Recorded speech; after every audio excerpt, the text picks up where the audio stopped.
श्री शिवाय नमस्तोभ्यम मित्रों, हर हर महादेव। 14 अगस्त 2025 को कृष्ण पक्ष की षष्ठी तिथि है। इस दिन कृष्ण पक्ष की षष्ठी तिथि 14 अगस्त को तड़के 2 बजे से शुरू होगी और अगले दिन 15 अगस्त तक रहेगी।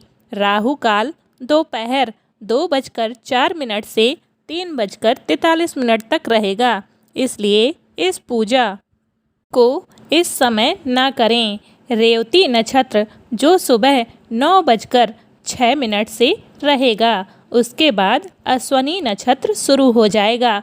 इस व्रत में महिलाएं दीवार पर पारंपरिक रूप से गोबर की छठ माता का चित्र बनाती हैं।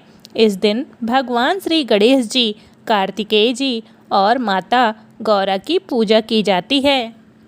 ऐसा कहा जाता है कि छठी माता संतान के कष्टों को हरती हैं। मान्यता के अनुसार इस व्रत में इस दिन भैंस का दूध, घी, सूखे मेवे का सेवन किया जाता है। इस दिन गाय के दूध व दही का सेवन नहीं करना चाहिए। इस दिन दोपहर बाद या शाम के समय व्रत की कथा पढ़नी चाहिए।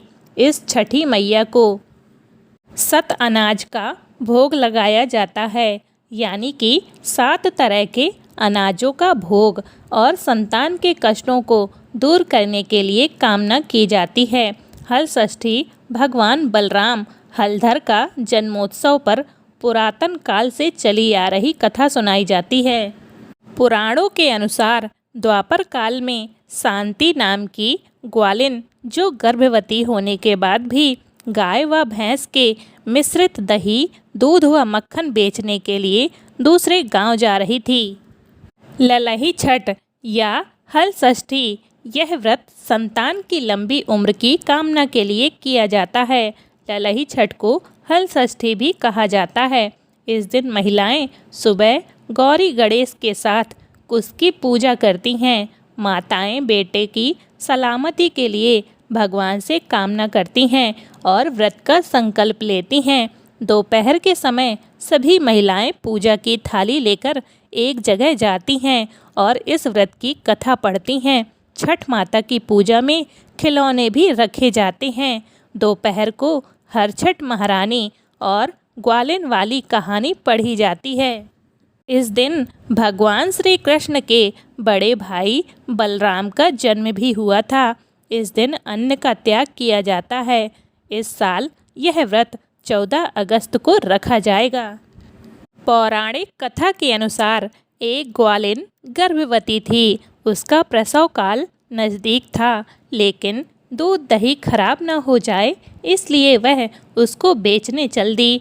कुछ दूर पहुंचने पर ही उसे प्रसव पीड़ा हुई और उसने झरबेरी की ओट में एक बच्चे को जन्म दिया। उस दिन हल षष्ठी थी। थोड़ी देर आराम करने के बाद वह बच्चे को वहीं छोड़ दूध दही बेचने चली गई। गाय भैंस का मिला जुला दूध जो वह लोगों को दे रही थी, उसने भैंस का दूध बताया। इस तरह वह गांव वालों को ठग रही थी। तभी एक किसान वहां हल जोतने आया। इस पाप के कारण झरबेरी के नीचे स्थित पड़े उसके बच्चे को किसान का हल लग गया। दुखी किसान ने झरबेरी के कांटों से ही बच्चे के चिरे हुए पेट में टाँके लगा दिए और चला गया। ग्वालिन लौटी तो बच्चे की ऐसी दशा देखकर उसे अपना पाप याद आ गया। वह सोचने लगी कि यदि मैंने झूठ बोलकर गाय का दूध न बेचा होता और गांव की स्त्रियों का धर्म भ्रष्ट न किया होता तो मेरे बच्चे की यह दशा न होती। अतः मुझे लौटकर सब बातें गांव वालों को बताकर प्रायश्चित करना चाहिए। इसलिए गांव में घूमकर बता दिया कि उसने ठगी की है। अब वह अपनी इस गलती का प्रायश्चित करना चाहती थी। उसने साथ साथ यह भी बताया कि इसके लिए उसे क्या सज़ा मिली।